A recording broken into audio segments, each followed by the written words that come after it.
अनुच्छेद 28 भारतीय संविधान के स्वतंत्रता के अधिकारों के अंतर्गत धार्मिक स्वतंत्रता में अनुच्छेद जो 28 है उसके अंतर्गत दिया गया है कि कुछ शिक्षण संस्थाओं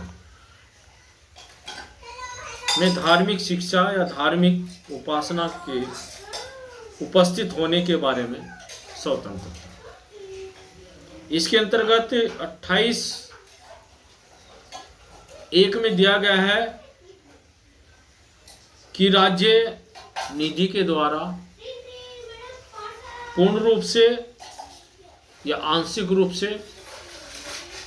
जो शिक्षण संस्थाएं चलते हैं उनमें कोई भी धार्मिक शिक्षा नहीं दी जाएगी, एक विशेष धर्म की। यानी सरकार के द्वारा पूर्ण रूप से आंशिक रूप से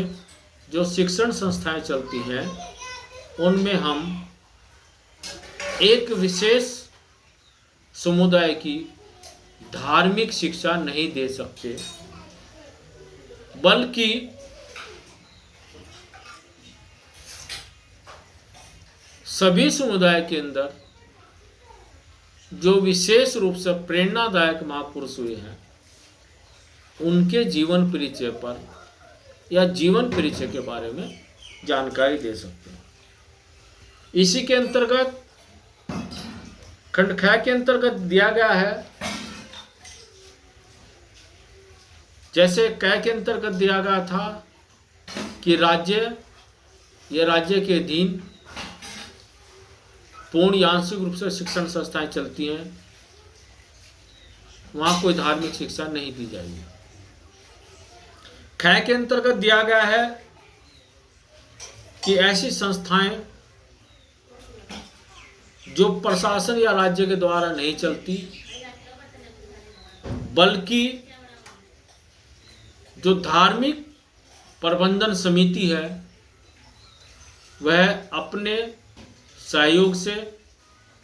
जो शिक्षण संस्थाएं चलाती है उसमें वे अपनी धार्मिक शिक्षा दे सकते हैं, लेकिन शिक्षा देते समय ध्यान रखें उनकी शिक्षा के कारण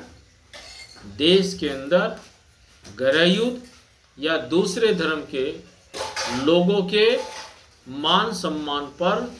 कोई बुरा प्रभाव न पड़े, इस प्रकार की शिक्षा दे सकते हैं। तीसरा बिंदु इसी में आता है, किसी भी व्यक्ति को राज्य से मान्य प्राप्त या राज्य निधि से सहायता प्राप्त प्रशिक्षण संस्थाओं में दी जाने वाली धार्मिक शिक्षा या ऐसी संस्थाओं से संलग्न किसी भी स्थान में दी जाने वाली धार्मिक उपासना उपस्थिति के लिए किसी को बाधित किया नहीं जाएगा। यानी किसी भी व्यक्ति को धार्मिक शिक्षा के लिए बाधित नहीं कर सकते कि आपको इस धर्म की या आप इस धर्म को मानने वाले ये शिक्षा लेनी जरूरी है। और जो बालक 18 साल से कम का है उस बालक को हम बहका फुसला कर भी कोई शिक्षा नहीं देंगे।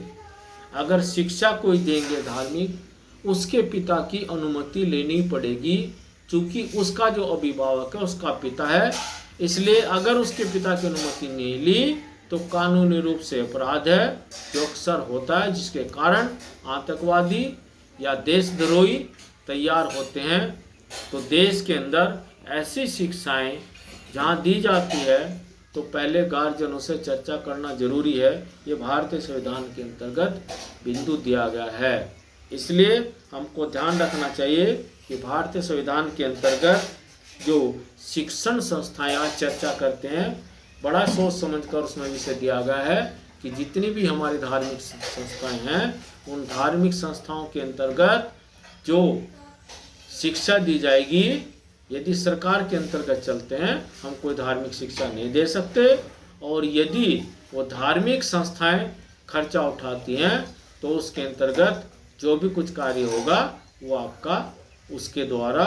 वही शिक्षा देंगे जो देश के लिए उचित है। इति श्री को भैया।